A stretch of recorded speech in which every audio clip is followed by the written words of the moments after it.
Like I said, yeah, we're talking about the American Old West. It's got all kinds of names. I mean, they call it today Old West, the West, the Great West, the American West. You hear all kinds of names. What's the correct name? Well, there's not really a correct name for it. Usually just the West. In primarily, most of the time period we're talking about where this, of course, takes place, which we'll discuss, is mostly after the Civil War ends. Although Americans are already starting to go westward, like you've heard about the Oregon Trail probably already. How before the Civil War, you had people going like out to the Oregon, California, that kind of deal, following the Oregon Trail. And so on. So you already had some people already settling there. You even had mountain men, they're going like into the mountains, like the Rockies or whatever, hunting animals and things like that. So there are people already going westward at that point. But I think a lot of it doesn't really get started until really after the Civil War. But the interest in it, well, which we'll get to in a second, the peak of interest kind of starts after the Louisiana Purchase, if you know about that, which I'll get to in a second. As well. So yeah, there is a new, of course, lecture slide I'll have up for you, which you can take a look at. I think it had two parts, but I combined it. So here, like a lot of famous pictures here. You see like Geronimo down here, Custer over here. I guess it's supposed to be Lewis and Clark up here. You see, so yeah, old West, the West, goes from like around the Civil War, close to about the 1890s, is about it. More or less. So, yeah, the development of the Old West, the Great West, like I said, starts in the 1860s when they start settling, the territory that's between what is the Mississippi River and the Rocky Mountains mostly. That's the area we're talking about. That's mostly what we call the West. It's an area, by the way, that's often, known as the so-called Great Plains. I don't know if you heard that term being used, but the Great Plains is mostly the area, just kind of like around like where Texas is and would be above there, Oklahoma, those areas. Maybe some people consider like Missouri area and goes westward all the way into what is the Rockies. So Kansas would kind of be in there, the Dakotas, Montana, and so on. I guess Wyoming. It's all in that same area that we're talking about there. And there are, of course, nicknames. I'll get to Zebulon Pike later, but some people call the Great Plains, if you know about this, the so-called Great American Desert. Some people kind of saw it as that, an area which they thought couldn't be settled. And so for a long time, that's why a lot of people didn't really want to go west of the Mississippi, because they thought it was like the desert and you couldn't grow crops there and things like that. But that kind of proved to be wrong, later, more or less. Now, one of the things that they always talk about first when they talk about selling the West is the Lewis and Clark expedition, which that kind of got started in the early 1800s, and that was all because, if you know about this, they think that basically, Thomas Jefferson, if you of course know about him, President of the United States, third president, is one, of course, that helped buy Louisiana Purchase, which we bought from Napoleon in France in 1803, which I think we spent like $15 million, which I think the amount of land we got out of that was like 828,000 square miles. So basically, when we bought like Louisiana Purchase, we practically doubled the size of the United States. However, we didn't know what was there, like what was out west. I think Jefferson thought maybe there might be a Northwest Passage there that might take you to, the Pacific and all that. And so Jefferson hired a lot of explorers to go out there, of course, to explore Louisiana territory. And so if you know about Lewis and Clark, who are very famous, were involved in their expedition, Meriwether Lewis and William Clark. And they basically were involved in the so-called Corps of Discovery, Lewis and Clark expedition, which lasts like 2-3 years. And about 80 men went up through like the Missouri River from St. Louis.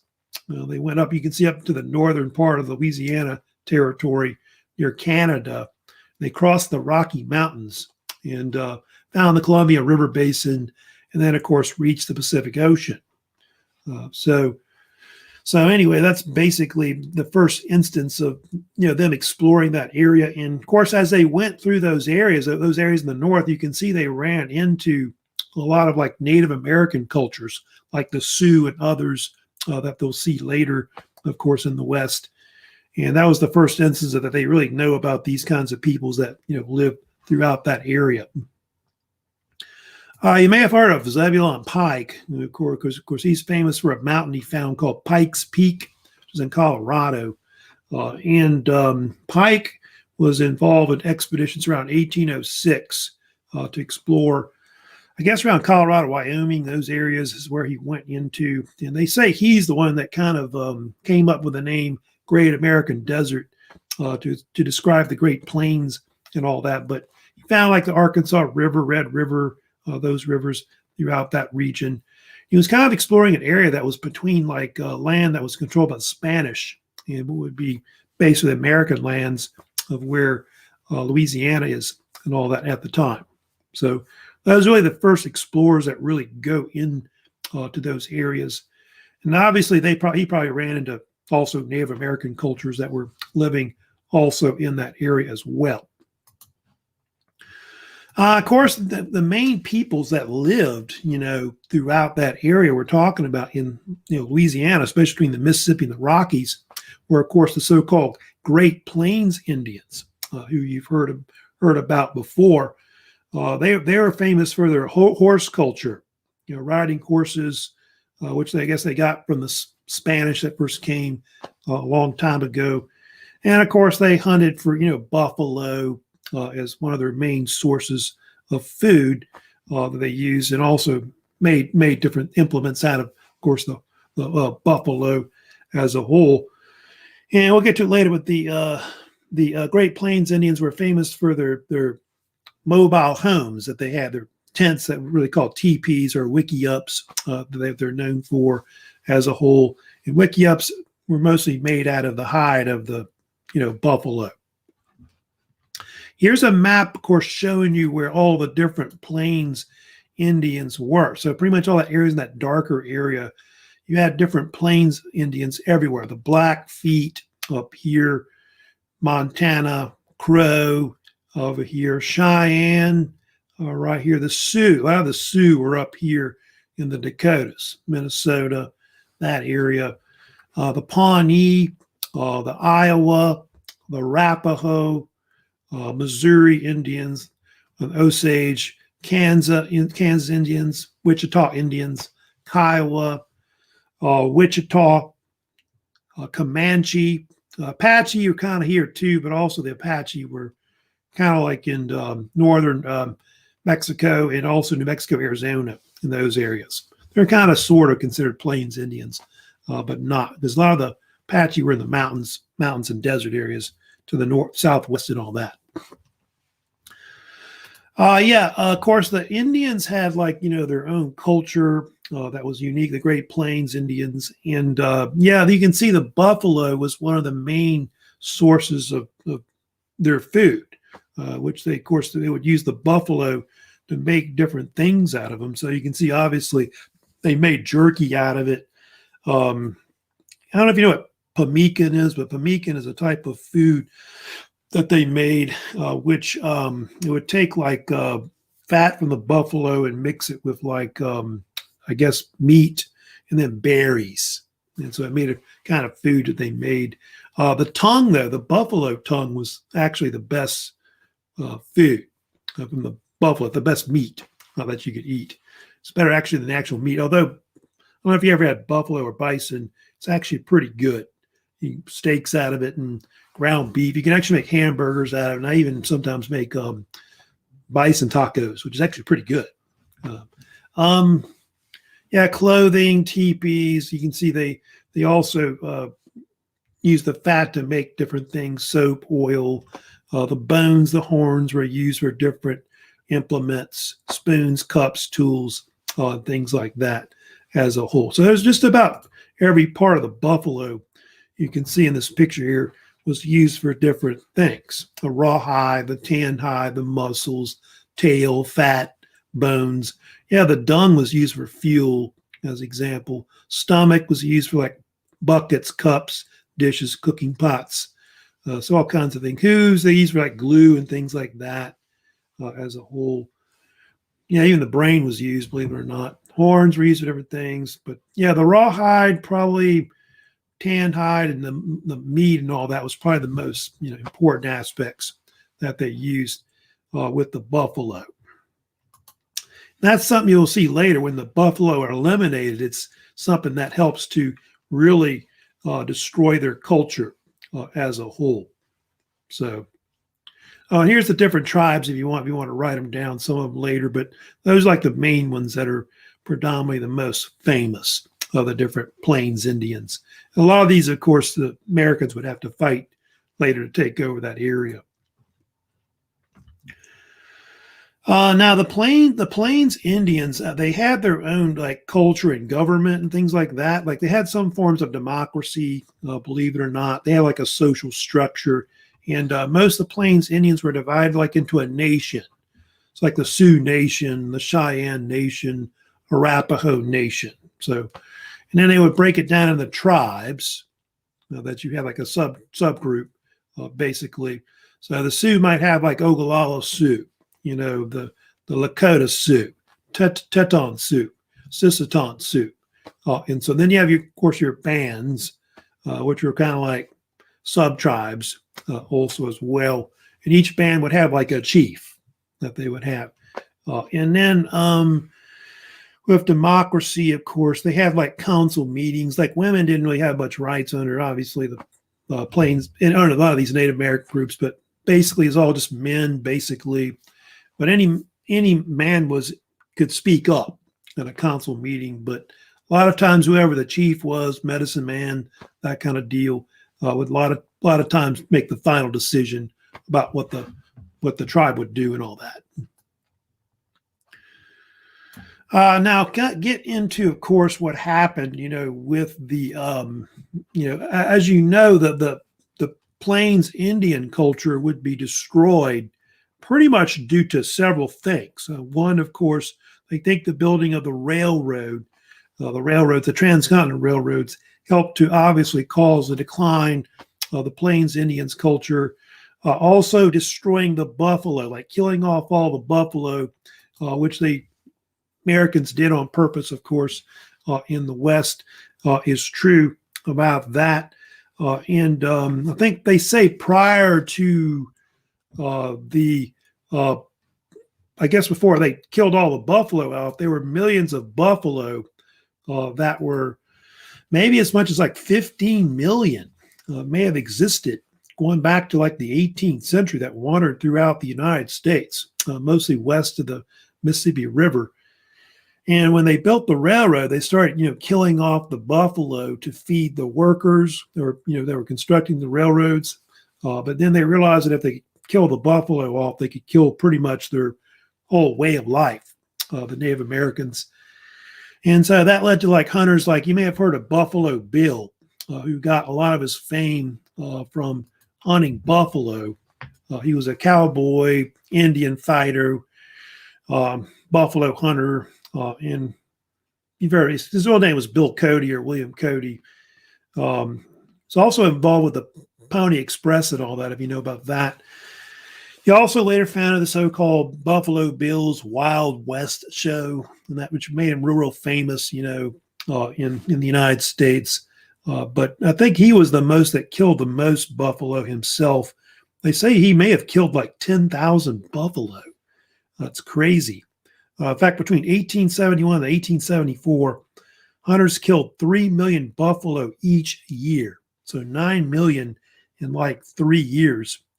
It's wiped out probably at least almost already 2/3 right there of the buffalo with that. On top of that, the American government had different policies with the Indians. I don't know if you know much about that, more or less. But first thing, of course, as you know, if you've studied the first half of American history, under going back to Andrew Jackson, they, of course, had the Indian Removal Act, where they started moving Indians westward, like west of the Mississippi River and all that. And then with the 1851 Indian Appropriations Act, if you know about this, they then started putting Native Americans on reservations. That was the second policy they did. So they got basically concentration and removal of the Indians from to the west, then reservation, was their second policy they did. And of course, some claim that the other third policy, which is kind of controversial, was annihilation. In fact, they were trying to annihilate the Native Americans' culture, pretty much, not just the buffalo, but wiping out the Indians also as well. So yeah, that the killing of the buffalo obviously was the first thing that that kind of led to it. In what's going to happen because of this conflict between you got two different cultures. You got the Americans that are settlers moving westward, mostly farmers, etc., miners or whatever, and then you got the Native Americans that are more of a kind of a nomadic hunter-gatherer lifestyle. These two cultures will eventually clash into what is a bunch of Indian wars. Indian conflicts, which the bulk of the Indian conflicts that occurred mostly in the West happened after the Civil War, 1860s up to like 1890 was the peak of it. And the American forces fought the Plains Indians to basically force them to live on reservations and to take their land, which of course they would eventually do. And one of the first conflicts they really talk about in the Indian Wars that occurred after the Civil War was the so-called Red Clouds War, which you may have heard about, which happened mostly in Montana and the Dakotas. And what happened was this chief named Red Cloud, he was a leader of the Lakota Sioux, was mad because settlers were starting to go into Montana because they had found gold there. And so if you know about it, they built a trail that went there, which I think connected off of the Oregon Trail, which was called the Bozeman Trail. You may have heard of it. And so it led to a mass conflict between Red Cloud versus the American government, like American, military, and lasts about 1865, 66 up to about 1867, roughly about a year or two period. Is about how long it was. Roughly. And it was a man named William Fetterman. He was an American soldier. He said that he could protect any settlers that were kind of going through there. And he once boasted that he could take 80 men and he could ride through the Sioux Nation. Nothing happened to him. And of course, that proved to be wrong. And if you know what happened, Fetterman eventually got massacred. This happened in December of 1866. They call it all kinds of names. Fetterman Fight, Fetterman's Massacre. I think the Native Americans call it the Battle of 100 Slain. It's actually only 81, I think, men that got killed, actually. But it has been compared with Custer's Last Stand. It was being kind of very similar, where they all got killed, including Fetterman got killed. And anyway, involved Crazy Horse, who will later be involved, in the Battle of Little Bighorn, who was basically a kind of a famous warrior under them at the time. Anyway, this particular conflict was the only one that I think that they actually won. Like the Sioux actually won against the American government. And what happened was the Americans were forced to sign a treaty with the Sioux, which was called Fort Laramie, signed in 1868. And it basically gave the Sioux the Black Hills. The Black Hills is basically this area that's in the western part of South Dakota. It's like where Mount Rushmore is and all that. If you've ever been there, went there a few years ago. And then also parts of South Dakota, and I think part of Montana, and I think an area below that was also given to them, I believe. But that's like the bulk of the area, which is like a lot of land that we're talking about. And of course, later on, the Americans basically broke the treaty. They took their land eventually later. Pretty much all the Indians that they made treaties with, they broke them. They took all their land, of course, later. So yeah, that was the first conflict they had that occurred, of course. And then they have the other one, which is famous that they had, which of course deals with Custer, of course, versus the Sioux and all that.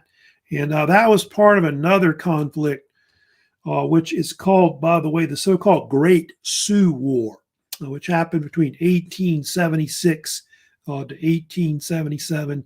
This involved George Armstrong Custer. I don't know if you know much about Custer, but Custer was a famous American Civil War veteran. He fought on the Union side. In fact, he was the guy that got the at Appomattox Courthouse when Robert E. Lee surrendered to Grant. They basically gave Custer, I think they brought him like the flag of Lee or something like that. And he was kind of flamboyant. He had all kinds of nicknames that Custer was called. He was, of course, famous for the 7th Cavalry, which is well known, which he fought with a lot. And they called him all kinds of names: yellow hair, long hair. I think it was another name they called him. Some of the Native Americans called him the son of the morning star because if he would attack his enemy, he would attack at dawn when the sun was coming up. Basically. And Custer was controversial because he was known for being a savage Indian fighter. He was really a tough man. His troops called him Iron Butt and didn't really like him because he was a tough guy. And he's famous in 1868 for the Battle of Washita River, which is in Oklahoma. That's where he fought the Southern Cheyenne. And of course, it's controversial because it was considered like a sneak attack where he attacked at dawn.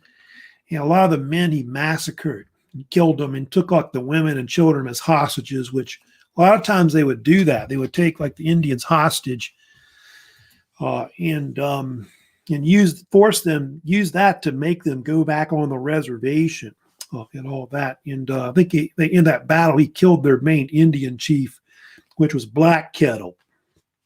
So yeah, Custer in 1874 went on this expedition where he found gold in the Black Hills. And so after that, you had all these settlers that wanted to go into the Black Hills and move there and try to get gold and all of that.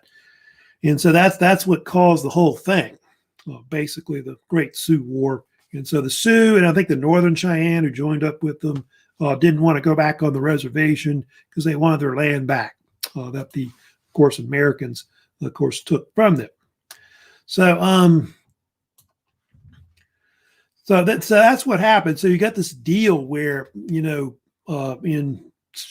Custer with the 7th Cavalry then marches into Montana to try to, force them to go back on their reservation.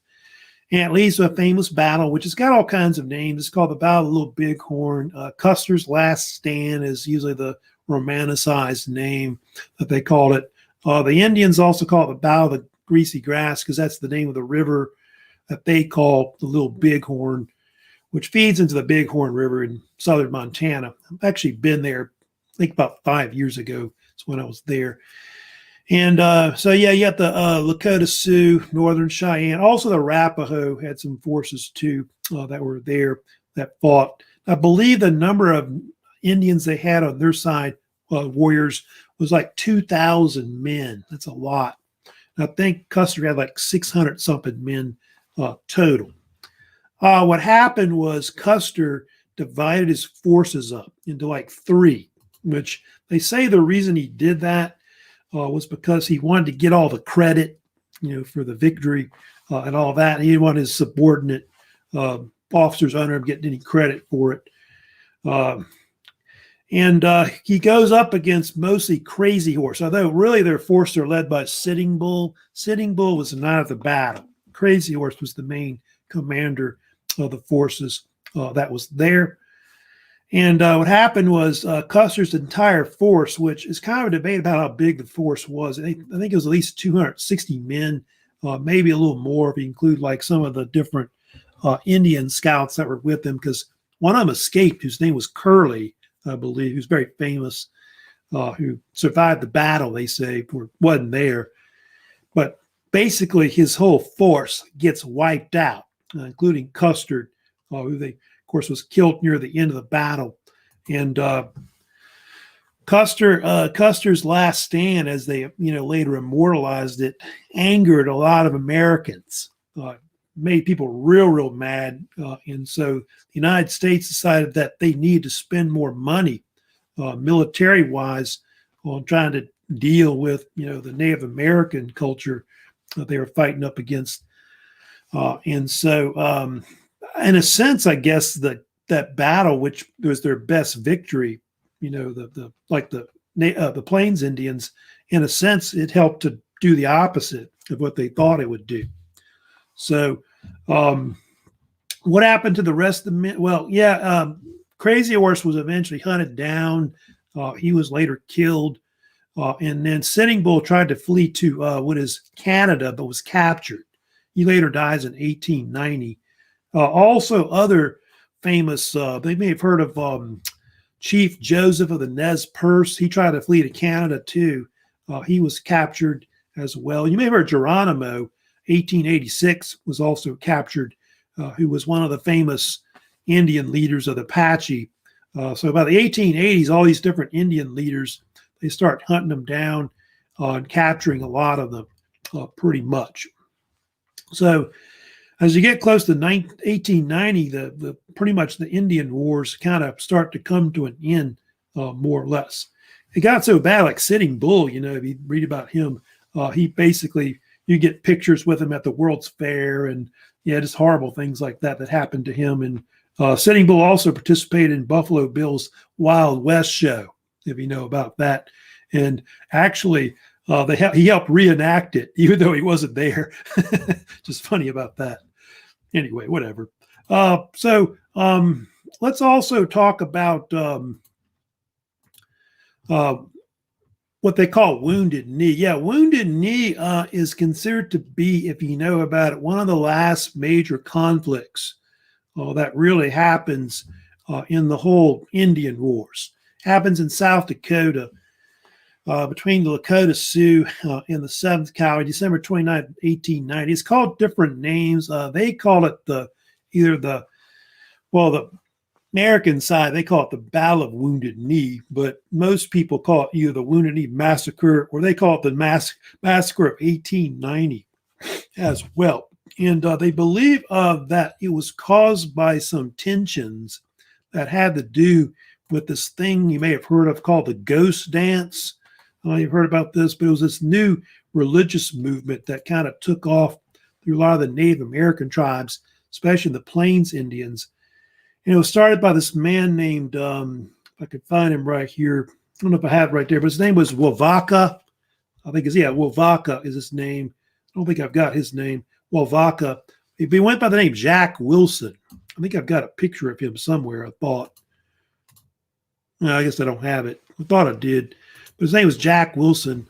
And anyway, they believed in various religious ceremonies that there was like a end times belief that the world was coming to an end soon, and that all the dead would come back.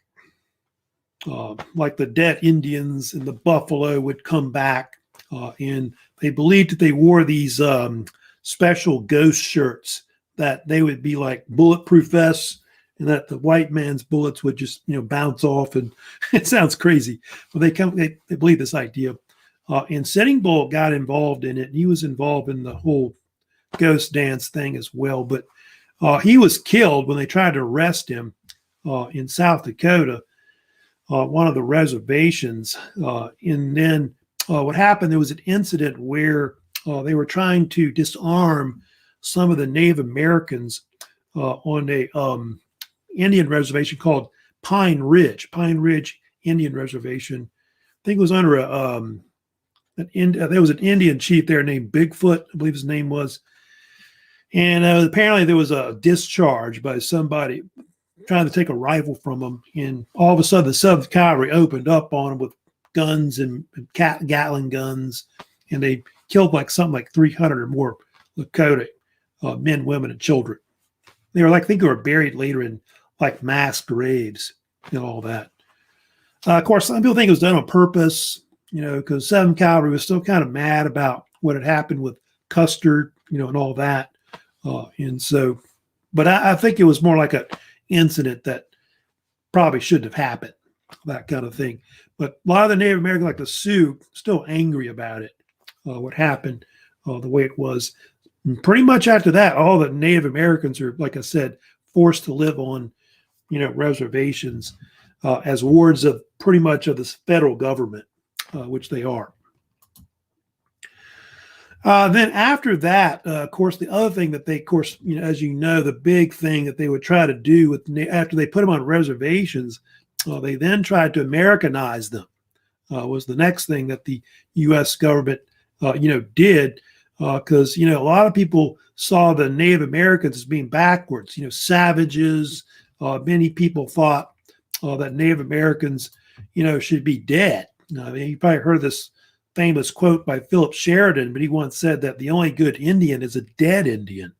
So a lot of people had like negative views about Native Americans. Not anymore, but that's the view people had, in the 1800s and all that. And so the U.S. government went through a plan starting, I guess, in the late 19th century into early 1900s, trying to Americanize them, assimilate them more into American culture.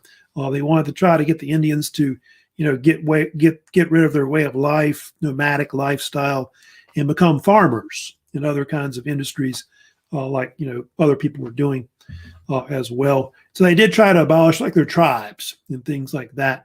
Was something that they did try to do early on in the 1800s. And most of this was done under the Bureau of Indian Affairs, which, if you know much about it, was part of the Department of Interior.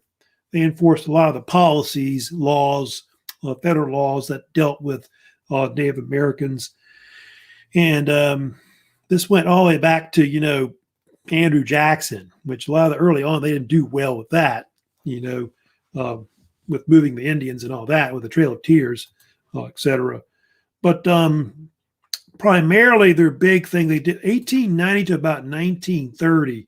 This is before FDR came in and all that later. They concentrate heavily on that, trying to, Americanize them and all that. They tried to prohibit them from, their culture, their religious ideas, get rid of their language.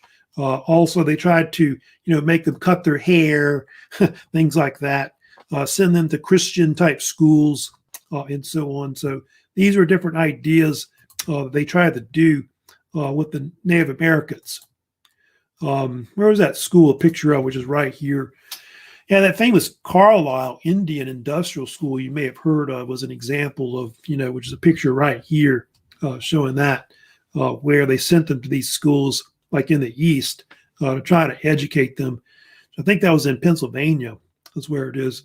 So you can see the difference when they get there at the school and then later on after they cut their hair. It's a big difference between those, the same people right there you're looking at. That's them on the left when they get there, and then that's on the right.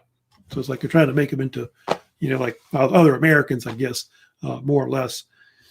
And so all this is kind of, part of like policies of the United States to try to do this more or less. A lot of it backfires, if you know about that. And they think it helped to hurt their culture, hurt the Native American people, more or less, because it actually caused, the population of the Native Americans to decline. Because I think when they put them on reservations, they had maybe 200,000 that were living on reservations. And I don't know what it is today, but I think it declined after that for sure. You may have heard of Helen Hunt Jackson. She was this American writer that wrote a famous book called A Century of Dishonor, which was published in 1881.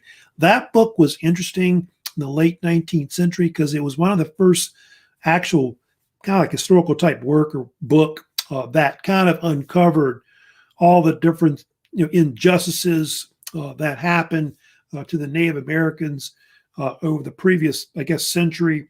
More or less, talks about how the American government had broken their promises and broken treaties, things like that. Talks about the mistreatment of the Native Americans, And that book was instrumental in, I guess, forcing eventually the government to kind of maybe try to make some reforms to try to help, Native Americans. They think it kind of led to the Dawes Acts that came next, but some people think it kind of did the opposite of what it was supposed to do more than anything. What was the Dawes Act? Kind of get into that a little bit about what that was. So you have that, of course, Century of Dishonor. The Dawes Act was this, it was kind of like it's very similar to the Homestead Act, which I'll talk about a little later. Often called actually the General Allotment Act of 1881. It was this act to basically take all the lands that are in the West that the Indians used to have, and they were going to allot them to heads of households with Native Americans, basically. And each head of household would get like 160 acres, kind of like the Homestead Act, basically. The whole point of it was to try to make the Native Americans into farmers, make them settle the West, become farmers, that kind of deal. However, they think that what happened was only about a third of the land was given to them. Like the rest, which is like something like 100 million acres, something like that, 2/3 of it, the rest of it was taken by the government. And they either sold it off or the American government kept it, basically. So a lot of the Native Americans lost a lot of their ancestral lands that they had before, previously. And some people think the Dawes Act did the opposite of what it was supposed to. It was supposed to help, the Indians become more like Americans. But the only thing was a lot of the land that they would give the Native Americans, if you know about it, was usually land that was kind of bad, like worthless type land or land that you couldn't really develop. And so it helped to basically, unravel the social fabric, the culture, of the Native Americans. I think that other one, which was the Burke Act, was like an amended version of it, because supposedly under the act, Native Americans, if they stay on the land for, I think, 25 years, they could then become like an American citizen. But I think some of them weren't ready for it. And so it postponed it or something like that overall. So that's just kind of some of the things that they tried to do. But a lot of the policies like of Native Americans would kind of evolve over time. Like under FDR, they would try to do some things. And then I think up to I want to say, LBJ and up to Nixon's time, they tried doing different things. And still today, there's a lot of conflict with the U.S. government and Native Americans. Still hasn't been settled.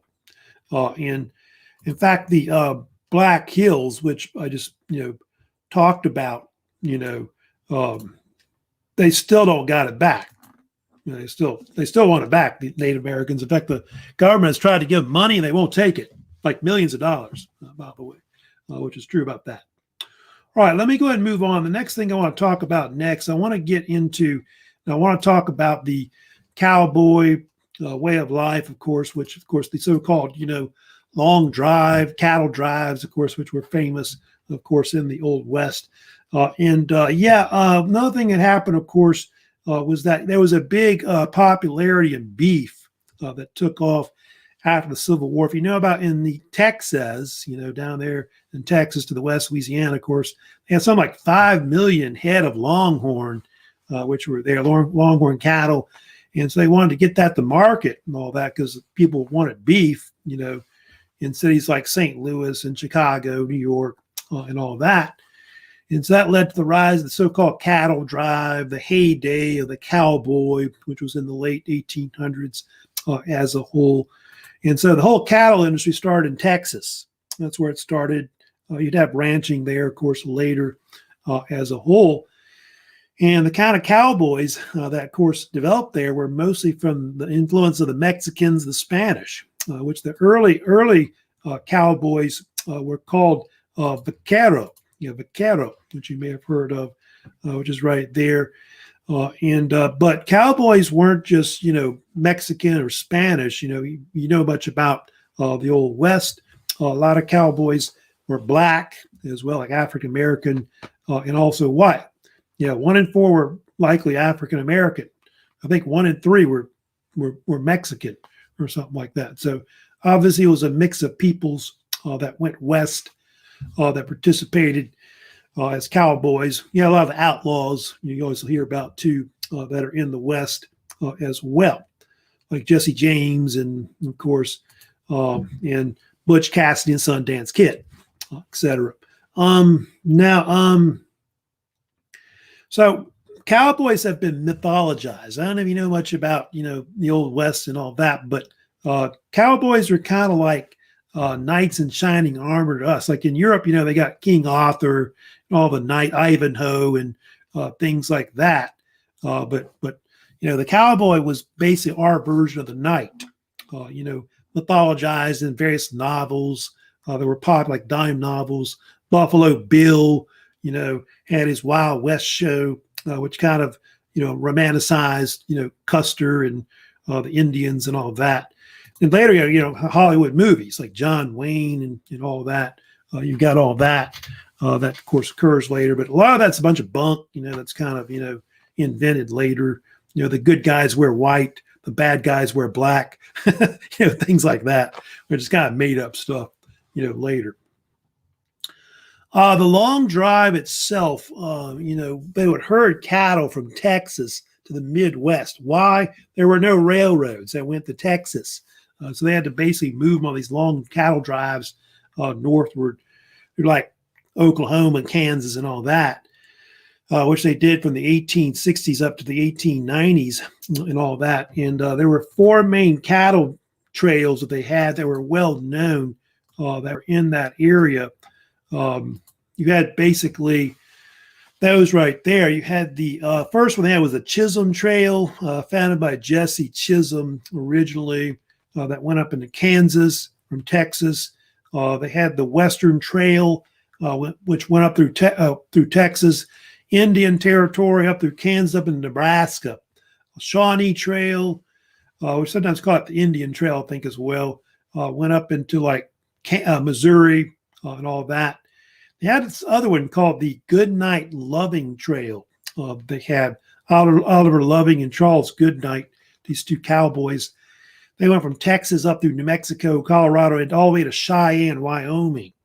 So they were moving these cattle northward through these areas. So being a cowboy was a tough life. It's not, you know, like these movies they make now where they romanticize it. The weather could be horrible. They could be attacked by Indians at any time. Could be boring also as well. So it's not like the Rawhide show, like TV, like you ever see Rawhide, maybe. So a lot of that's, you know, part of that so-called Wild West myth, you know, that they always talk about, which is true for that time period. Why did the cattle drives end? There's different theories about it. The main thing was obviously they built railroads in the Texas by the end of the 19th century, which that obviously helped to end the so-called cattle drives, the long drives northward. Also, the open range ended. They started, you know, to build like ranches everywhere, all over, like in Texas. And there was this guy named Joseph Glidden who invented barbed wire in the 1870s. And that's part of, you know, why they were able to kind of fence everything off pretty much. Severe winters, droughts, that may have also contributed to why they basically, you know, stopped doing it. They still have some people that do it, but it's not much anymore. Most cattle are pretty much, you know, within like huge ranches throughout the Midwest and so on.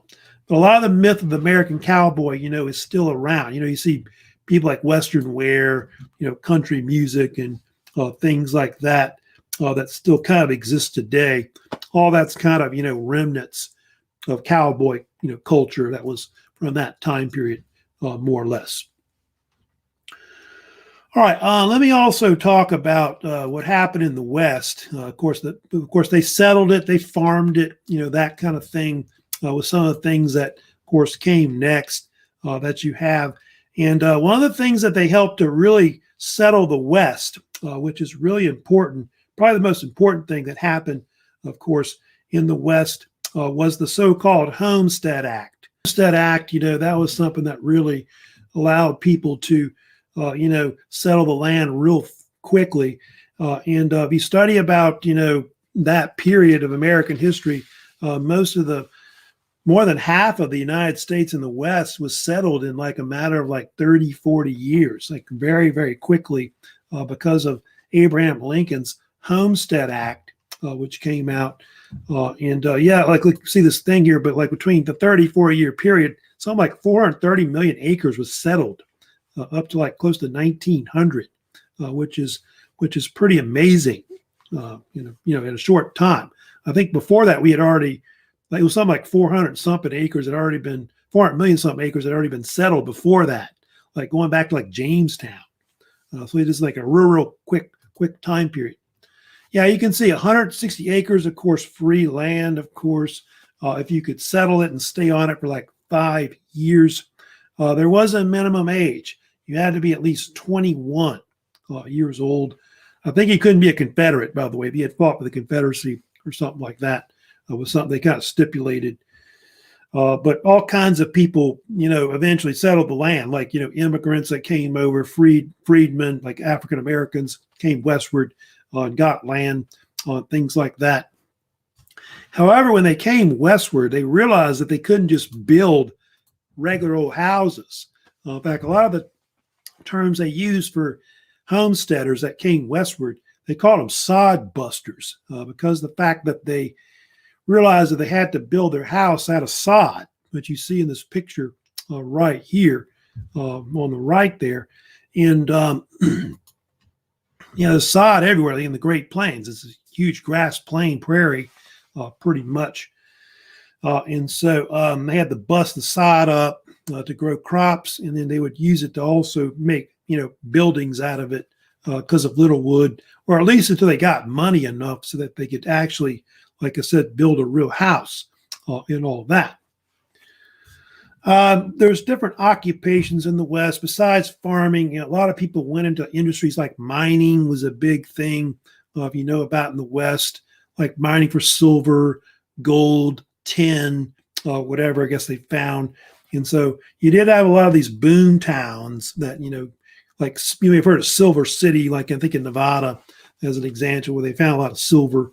It would be a good example right there.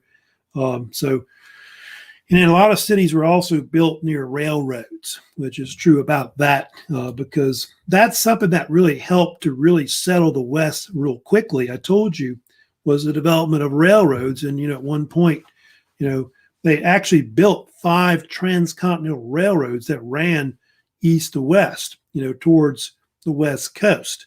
And so that helped to really transform the West more than anything. When it came to farming, a lot of the farming was very difficult. They had to use techniques called dry farming, where they would have to till the soil deeply and leave like moisture. And that meant that they had to grow like types of arid crops that they grow at arid conditions. Like they grew a lot of like corn, like wheat, millet, sorghum, crops like that. There was also a shortage of water, which was a big problem. So they had to have some kind of, windmills or some kind of water pumping system, like water wells, where they could, bring water up from the ground, so they could, have some kind of water there to drink, or to obviously to water their crops overall. Over time, you can see they started using different techniques because of the Industrial Revolution. Seed drill, steel plow, is pretty important. Steel plow developed by John Deere. Mechanical reapers, which were invented like Cyrus McCormick in Chicago. Threshing machines to separate the seed from the stalk of the actual grain, and so on. So all these kinds of new technologies, help to really make things easier. But over time, you'll see later, but it's kind of exasperated by the fact that a lot of these corporations, railroads, don't really care about the farmers. You'll see that's a kind of a big conflict that they have, and so a lot of them get bought up by different companies. These agribusinesses, I guess they call them later. That's who mostly does all the farming now. Also, the Great Depression didn't help in the Dust Bowl, which we'll get to later, also caused a lot of problems as well. So all these different, farming methods were kind of important because it was different from, say, in the East or maybe on the West Coast. Now, I've got a few more things I want to talk about, not much left. I want to talk about the so-called last frontier, which is the other thing we need to get into, and that's one more thing I can do. And there's a few things that do happen at the end of like the Old West, which is famous. You get all these lower 48 states that kind of come in, which occur in like the last 40-something years, like between 1867 to 1912. You've got about 12 new states that come in to the United States. Those three are the last three of the lower 48. Oklahoma, Arizona, New Mexico are usually the ones that are famous. You may have heard of the so-called Oklahoma land rush, which happened in 1889. And that was where they had some Native American lands there, the five civilized tribes. They had land there that they weren't using, and so they basically sold it to the U.S. government. And the government gave it out for land grants as part of the Homestead Act, some of the last ones that went out. And you had a deal where in 1889, something like 100,000 settlers basically came in. They grabbed like 2 million acres of land or something like that. This is under President Harrison, Benjamin Harrison. If you know about it, there were two types of settlers that went into Oklahoma. You had those that were called the boomers. The boomers were actually the people that came in and settled it, that waited until I think April 22nd, 1889, when the so-called Oklahoma land grab occurred, where they raced in to try to grab their piece of land. But there were people that got there early, if you know about it, that kind of snuck in before the land rush started. They were called Sooners. And so both those terms are, famous in Oklahoma boomer and Oklahoma Sooner. And of course, that's where you get like the Oklahoma University, the Oklahoma Sooners football team. That's where they get their nickname from and all that. And Oklahoma is later called the Sooner State because of that.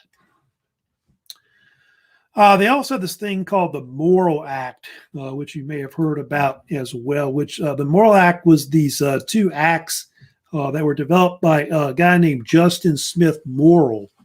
And it was this idea to create these federal land grant colleges and universities to teach people farming, like techniques, mechanical arts, also military stuff, military schools as well, like ROTC and stuff like that you have later. And there's two different ones there were.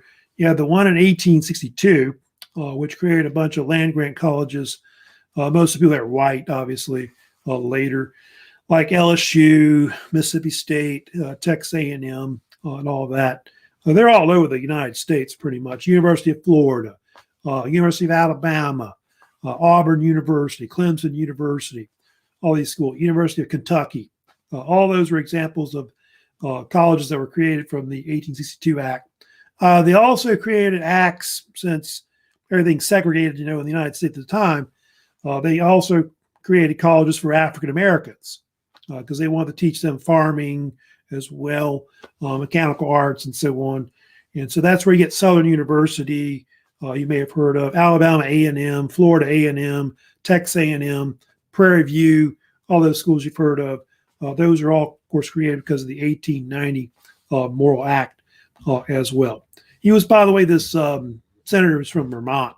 If you read about, of course, about him.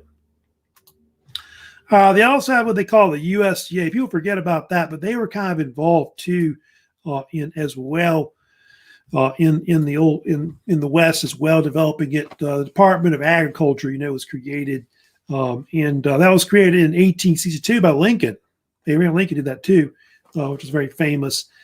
And the USDA is very important. They help in regulating agriculture throughout the United States, the forestry area as well, cattle industry. They're involved with inspecting like meat, like beef and chicken and other things like that.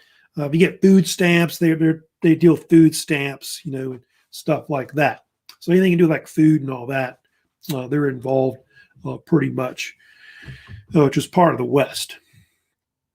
Now, pretty much by like the end of the 19th century, early 20th century, you have the last states that really come in that settle, so-called last frontier states, I guess they call them, that they have.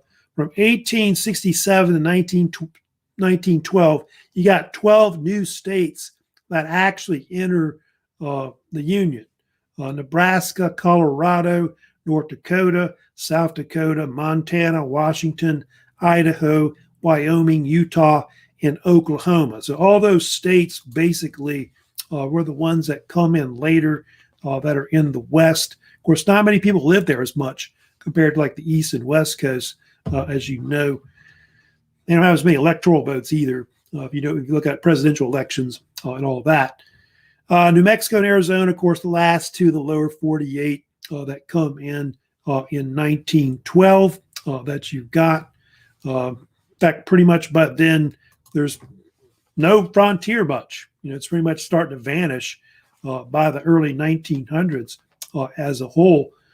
And, of course, you'll have later Hawaii and Alaska, which will be later added later, but that's not until 1959, 49 and 50 that you've got. Hawaii's actually the 50th state, and Alaska's the 49th state that you've got. They're added later, more or less. So all this happens, like the settling of the West, and all that that occurs, happens in a matter of, like, you could say 40 years or so. It's done real quickly, but a lot of the development of the Old West kind of continues over a long time. It takes a while to kind of settle there. A lot of it is still where a lot of our farmland is, where they grow a lot of, especially in that Midwest, the northern part, they grow a lot of grain throughout that area and all that. But we'll talk about the farmers later. They of course are not treated well, like I said, by big business, the railroads. A lot of them will try to organize these so-called farmers alliances, the Grange movement, which you may have heard of before. So I'll be talking about that later. Next week, I'll be talking about mostly the industrial aspect of the United States. I'll talk about the rise of big business, how capitalism and industry starts to kind of take off in the late 1800s.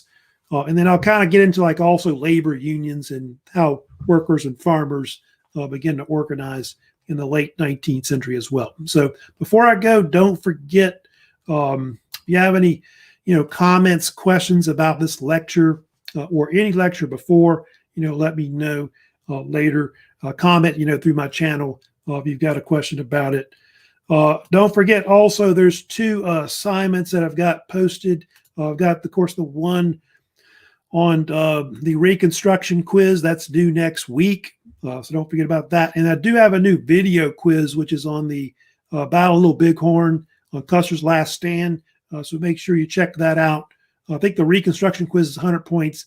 And the one on Custer is 50 points. So those are pretty much my main assignments, which will be due next week. So that's it for pretty much this week lecture-wise. Like I said, if you have any questions, let me know later on. Y'all have a good weekend coming up, and I'll see you next Tuesday with another lecture. So take care.